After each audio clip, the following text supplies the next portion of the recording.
नमस्कार, आप देख रहे हैं आर्या न्यूज। मैं हूं रविशेखर। बुलेटिन की शुरुआत करते हैं कुछ अहम खबरों के साथ। मध्य प्रदेश शासन में राज्य मंत्री बनाए गए दिलीप जायसवाल का पहली बार मंत्री बनकर अनूपपुर पहुंचने पर कार्यकर्ताओं ने जोरदार स्वागत किया। दिलीप जायसवाल दूसरी बार विधायक निर्वाचित हुए हैं। इससे पहले वह 2008 में विधायक निर्वाचित हुए थे। इसके बाद 2018 में पार्टी ने उन्हें अपना प्रत्याशी घोषित किया था। सफलता हासिल नहीं हुई, लेकिन एक बार फिर भाजपा ने पूरे भरोसे के साथ उन्हें चुनाव मैदान में उतारा और इस बार सफलता हासिल हुई। दिलीप जायसवाल शुरू से ही भाजपा से जुड़े रहे, जहां पहली बार 1986 में वह भाजपा के नगर अध्यक्ष बनाए गए थे।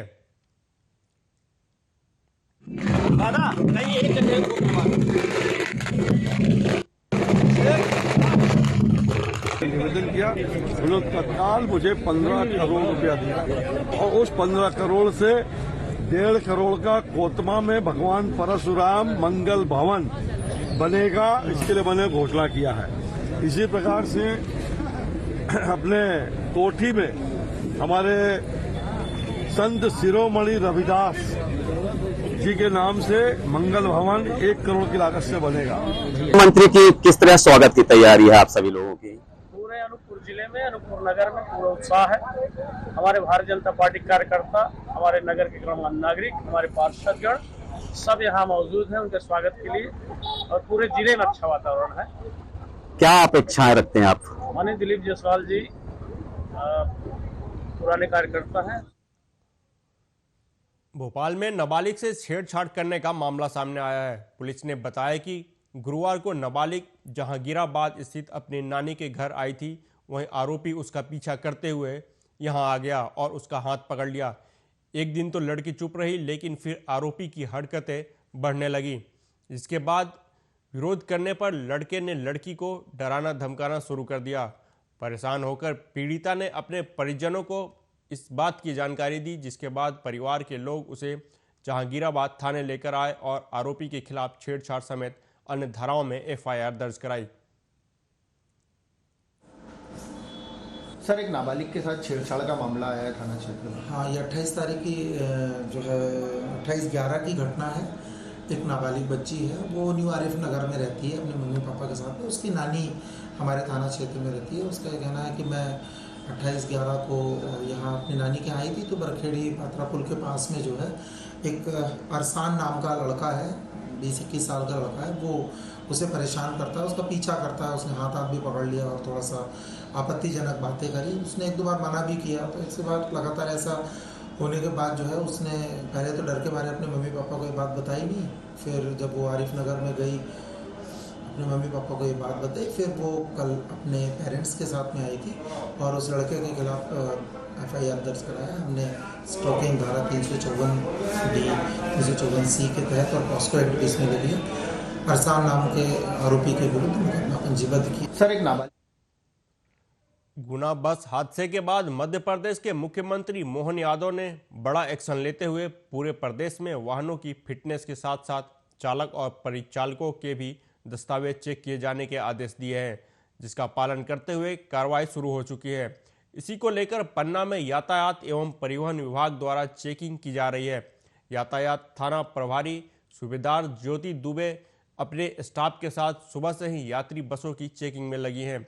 जिन बसों के चालक परिचालक के पास लाइसेंस नहीं मिले, उन पर जुर्माना लगाया गया। एक बस पर 5,000 का जुर्माना लगाया गया है। बताया गया कि सुबह 10:30 बजे से रात 10 बजे तक प्रतिदिन वाहन चेकिंग चलेगी। इस संबंध में यातायात थाना प्रभारी ज्योति दुबे ने और क्या कुछ कहा, आप भी सुनिए।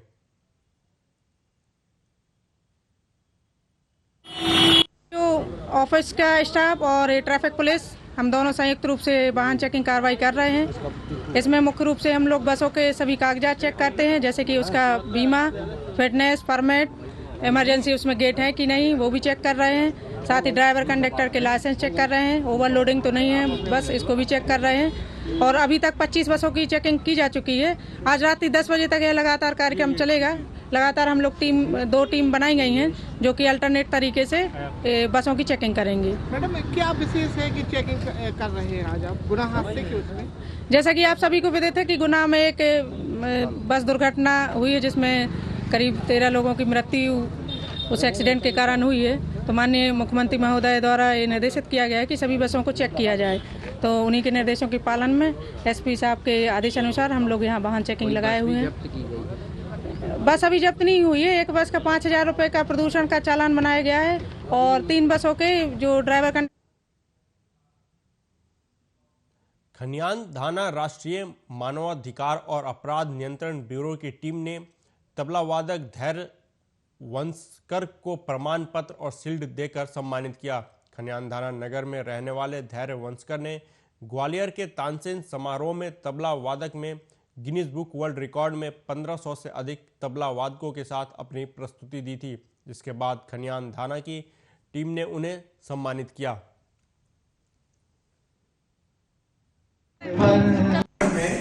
हम ये सब अभी देख रहे हैं, सुन रहे हैं, मुझे याद आता है इसके टाइम का एक समय था। हम ये सब अभी देख रहे हैं, सुन रहे हैं, मुझे याद आता है इसके टाइम का एक समय था।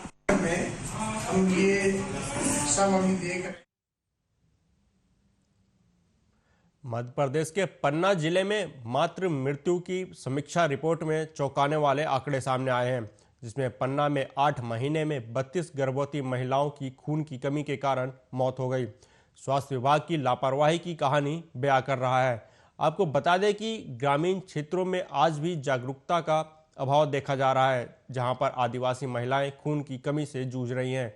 मातृ शिशु स्वास्थ्य सेवाओं को बेहतर बनाने के अनेक अभियान और योजनाएं चलाई जा रही हैं, लेकिन सभी कागजों तक सीमित रह गई हैं, क्योंकि जरूरतमंद को इनका लाभ ही नहीं मिल पा रहा। और नतीजा यह है कि इलाज के अभाव में खून की कमी के कारण गर्भवती महिलाएं दम तोड़ रही हैं। स्वास्थ्य विभाग की रिपोर्ट में डिलीवरी होने के बाद 42 दिन के अंदर 27 प्रसूताओं ने दम तोड़ दिया। डॉक्टरों के अनुसार गर्भावस्था के दौरान ही बेहतर खानपान और देखभाल के अभाव में हीमोग्लोबिन की कमी आ गई। इसके कारण प्रसव के बाद अत्यधिक रक्तस्राव होने से हालत नाजुक हुई और इन लोगों की मौत हो गई। स्वच्छता के लिए तो मेनली होता है कि उनको खान पान के बारे में बताया जाए, ऐसे डाइट के बारे में बताया जाए जिसको खाने से खून बढ़ता है, जो बहुत कम सस्ते दामों में भी उपलब्ध होता है। यूजली जो पेशेंट्स होते हैं उनको ये लगता है कि सिर्फ अनार अंजीर खाने से ही खून बढ़ता है, लेकिन हर गरीब जो नॉर्मल मध्यम वर्ग के लोग डेली ये अपना नहीं सकते हैं। तो उनका ये रहता है कि और भी सस्ती चीज़ें मिलती है, जैसे गुड़, चना, मूंगफलियाँ, ये बहुत अच्छा सोर्स होता है आयरन का, तो आप उसको यूज़ करिए प्रॉपर खाने में। दूसरा होता है जो मैंने कृमि के बोलूँ, कृमि इन्फेक्शन जो हम लोग बहुत इग्नोर कर देते हैं, वो बहुत बड़ा कारण होता है। इसके लिए हम लोग को एक डिवॉर्मिंग जरूर करनी चाहिए। फिर एवरी पेशेंट के लिए इंपॉर्टेंट है ये डिवॉर्मिंग के लिए। सिंपल से एक एल्बेंडाजोल की टैबलेट है निकलते हैं। क्या प्रिकॉशन आप कहाँ बताना चाहेंगे कि महिला जब गर्भवती रहती है तो क्या उनको तैयारी रखनी चाहिए और किस प्रकार से उन्हें प्रिकॉशन लेना चाहिए? देखिए, गर्भवती महिलाओं को अपनी जांच कराते रहना चाहिए। हीमोग्लोबिनोमीटर हर एएनएम के पास हमारे यहाँ उपलब्ध है। हीमोग्लोबिनोमीटर से तत्काल 1 बूंद खून से उनकी जांच की जा सकती है। यदि खून की कमी है, उसमें हम लोग 3 तरह से एनीमिया को डिवाइड करते हैं, सीवियर, मॉडरेट और माइल्ड। यदि माइल्ड है तो उसमें आयरन फोलिक एसिड की गोली खाएं, वो भी गोलियां कम से कम 6 महीने तक खाना चाहिए। या सिरप है, उसको सिरप पसंद है सिरप लें, और गोली पसंद है तो गोली खाएं। 6 महीने तक गोलियां खाना चाहिए। और उसके बाद यदि मॉडरेट है तो आयरन सुक्रोज की जो है ड्रिप लगती है। आयरन सुक्रोज की ड्रिप हर CHO में, हर उप स्वास्थ्य केंद्र में उपलब्ध है। कम से कम नहीं तो 5 बार जो आयरन सुक्रोज लगवाना चाहिए, जिससे उसका एनीमिया दुरुस्त है। उसके बाद खाने पीने में अपना खाना पीना अच्छा खाना चाहिए। यदि सीवियर एनीमिया है तो ब्लड ट्रांसफ्यूजन आके जिला चिकित्सालय में ब्लड ट्रांसफ्यूजन ले सकती हैं। 2 बोतल ब्लड हम लोग जो है विदाउट डोनर देते हैं।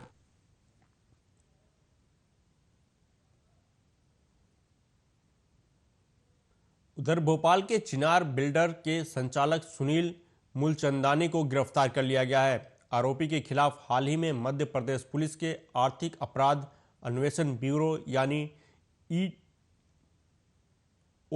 ने 100 करोड़ की धोखाधड़ी का केस दर्ज किया था, जिसके बाद मूलचंदानी को शाहजहानाबाद पुलिस ने गिरफ्तार किया। उसके खिलाफ मिसरोद, शाहजहानाबाद सहित कई थानों में धोखाधड़ी के मामले दर्ज है। उस पर बैंक में गिरवी प्रॉपर्टी को भी बिना कर्ज चुकाए बेचने का आरोप है। मिसरोद पुलिस ने करीब 5 महीने पहले मूलचंदानी को गिरफ्तार किया था, लेकिन वह अभी जमानत पर जेल से बाहर था। सुनील मूलचंदानी के खिलाफ इंदौर और भोपाल जिला न्यायालय से 17 अस्थायी गिरफ्तारी वारंट जारी है। कोर्ट से आरोपी बिल्डर को रिमांड पर लेकर पूछताछ किया जाएगा।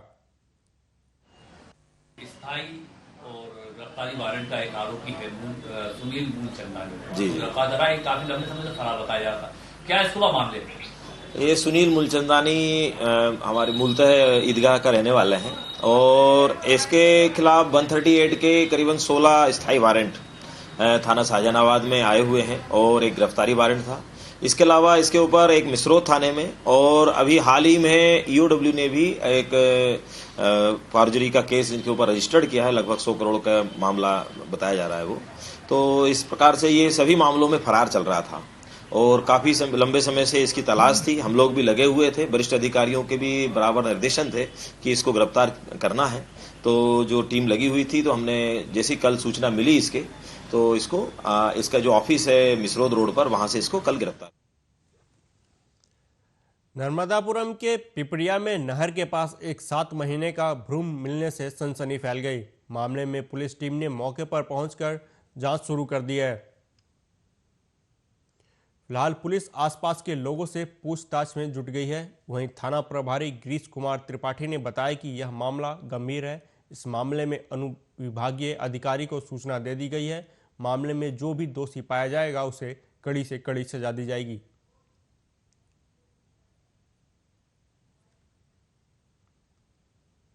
उधर विदिशा जिले के गंज बसौदा में उच्च न्यायालय और प्रदेश सरकार द्वारा यातायात और वाहनों के संचालन संबंधी नियमों को लेकर स्थानीय पटवारी सभागृह में एसडीएम विजय राय, एसडीओपी मनोज कुमार मिश्रा की उपस्थिति में बैठक हुई, जिसमें सभी को यातायात और वाहनों के संचालन संबंधी नियम, फिटनेस, बीमा, रजिस्ट्रेशन, पॉल्यूशन, क्षमता से अधिक यात्री बिठाने और बिना परमिट के गाड़ियों का संचालन न करने की हिदायत दी गई और दिशा निर्देश दिए गए कि डीजे को कितनी आवाज में बजाना है। आज स्थानीय transport operators, bus operators, auto संचालकों को और डीजे संचालकों को स्थानीय पटवारी हॉल में बुलाकर एसडीएम साहब और मेरे द्वारा सभी थाना प्रभारियों की उपस्थिति में माननीय उच्च न्यायालय द्वारा एवं प्रदेश सरकार द्वारा यातायात संबंधी और वाहनों के संचालन संबंधी नियम, फिटनेस, रजिस्ट्रेशन, बीमा और लाइसेंस और क्षमता से अधिक सवारी न बिठाकर चलने और बिना परमिट के किसी प्रकार के वाहनों का संचालन न करने के संबंध में मीटिंग ली गई। उनको सभी को समझाइश दी गई और शासन द्वारा बनाए गए नियमों का पालन करने के लिए सभी को बताया गया, निर्देशित किया गया। अभी सभी ने हमको आश्वस्त किया है कि नियमों का पालन किया जाएगा। इसके साथ साथ उनको बताया गया कि नियमित चेकिंग चलेगी और चेकिंग के दौरान मध्य प्रदेश के शाजापुर जिला मुख्यालय पर सैकड़ों ड्राइवरों ने एक मत होकर केंद्र सरकार के द्वारा ड्राइवरों के लिए बनाए गए नए कानून के खिलाफ पैदल मार्च निकालकर एक शिकायती ज्ञापन प्रशासनिक अधिकारी को सौंपा और उससे में मांग की गई कि और चेतावनी देते हुए कहा गया कि जल्द से जल्द इस काले कानून को खत्म नहीं किया गया तो देश में बड़े वाहनों तथा छोटे वाहनों के साथ चक्का जाम किया जाएगा, जिससे सरकार को भारी नुकसान झेलना पड़ेगा। बता दें कि गृह मंत्री अमित शाह द्वारा लोकसभा सत्र में नया कानून लाया गया है, जिसमें अगर ड्राइवर एक्सीडेंट होने के बाद घायल को सड़क पर छोड़कर भाग जाता है तो उस पर 10 साल की सजा होगी और यदि ड्राइवर रुककर घायल को अस्पताल पहुंचाएगा तो सजा कम हो सकती है। और इस नए कानून में 5 लाख जुर्माना भी लगाने की बात कही गई है, जिसको लेकर शाजापुर में सैकड़ों ट्रक ड्राइवर अनिश्चितकालीन हड़ताल पर उतर गए हैं।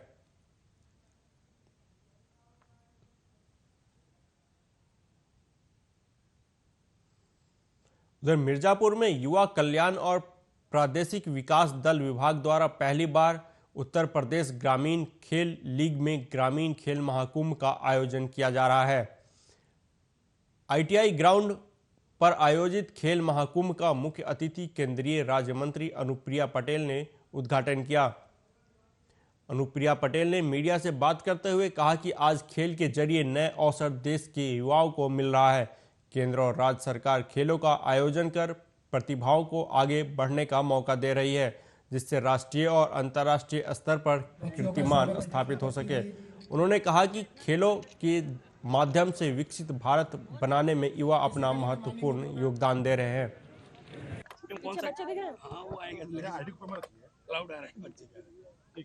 किस कार्यक्रम का उत्तर प्रदेश ग्रामीण खेल लीग के अंतर्गत जो अपने किस्म का पहला विशेष आयोजन है, हमारे जनपद में ग्रामीण खेल महाकुंभ का आयोजन किया गया है, जिसमें ग्रामीण क्षेत्र से 600 पार्टिसिपेंट्स आज यहाँ प्रतिभाग कर रहे हैं।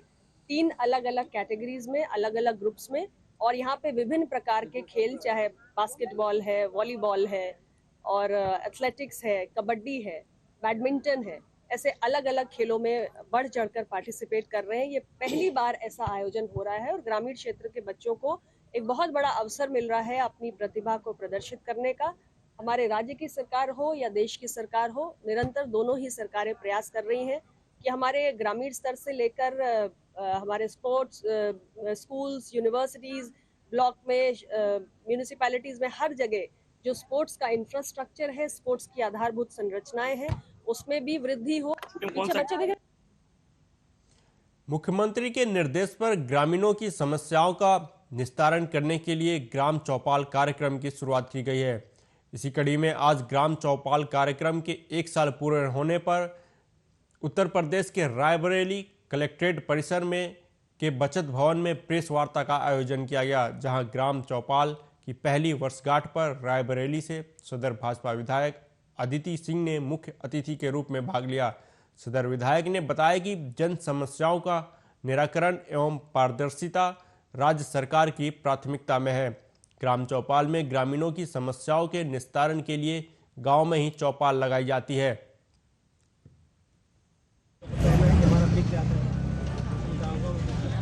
हमारी जिले की सीडीओ साहब, डीडीओ एवं पूरे जिला प्रशासन के माध्यम से पिछले लगभग एक साल से जो ग्राम चौपालों का जो आयोजन किया जा रहा है प्रशासन के माध्यम से, हर ग्राम सभा में, सारे 18 ब्लॉकों के हमारे जिले के हर ग्राम सभा में पर शुक्रवार लगभग 2 ग्राम सभाओं में चौपाल का आयोजन किया जाता है, जिसमें ब्लॉक से कई कर्मचारी गढ़ जाते हैं। और इसका औचित्य ये है कि जो भी गांव की समस्याएं हैं, जो भी ग्रामवासियों की स्थानीय समस्याएं हैं, उनका निस्तारण गांव में ही हो जाए। इसी क्रम में आज लगभग 1 साल हो गया है इस कार्यक्रम को चलते हुए और बहुत सफल कार्यक्रम रहा है। इससे प्रशासनिक कार्य भी जो ज़्यादा तेजी से हुए हैं। बढ़ते हैं अगली खबर की तरफ। कानपुर देहात मुख्य विकास अधिकारी की अध्यक्षता में उत्तर प्रदेश आजीविका मिशन के तहत गठित समूहों द्वारा उत्पादित सामान की बिक्री के लिए जिला मुख्यालय में विकास भवन के बाहर 1 दिवसीय मेले का आयोजन किया गया। कानपुर देहात पहुंची यूपी सरकार की राज्य मंत्री प्रतिभा शुक्ला ने फीता काटकर मेले का शुभारंभ किया। वहीं आजीवन मिशन द्वारा गठित स्वयं सहायता समूह की महिलाओं द्वारा उत्पादित सामग्री की बिक्री के लिए कई विभागों के स्टॉल लगाए गए हैं, जिसका राज्य मंत्री प्रतिभा शुक्ला ने अवलोकन किया। स्वयं सहायता समूह महिलाओं के द्वारा जो स्टॉल का उद्घाटन किया है, इस पर कितना क्या लाभ मिलेगा? देखिए, गवर्नमेंट की मंशा है और श्रीधर मैडम इसको देख रही हैं और सारे समूह को किस तरह से एक्टिवेट करना है, किस तरह मार्केट देना है, जिससे कि हमारी बहनों को कुछ लाभ मिल सके। तो हमें लगा बातचीत करने के बाद महिलाएं बहुत आशावान हैं और अपना प्रसन्नता भी जाहिर कर रही है कि हमें इससे 2 पैसे की आमदनी हो रही है। जब घर से बाहर निकलेंगी और कुछ काम को करेंगी, तभी तो उनको एक आत्मविश्वास जगेगा। गवर्नमेंट की मंशा है कि घर में महिलाएं बैठे ना, बल्कि 2 पैसे कमाएं और आत्मनिर्भर बने। ये एक पहल है, इसमें कानपुर देहात आगे बढ़े, ऐसी शुभकामना अपनी बहनों को देते हैं और सभी बहनों से कहेंगे आप काम करें, आपको। फिलहाल इस बुलेटिन में मेरे साथ इतना ही। देश दुनिया की तमाम खबरों के लिए देखते रहिए आर्या न्यूज़। नमस्कार।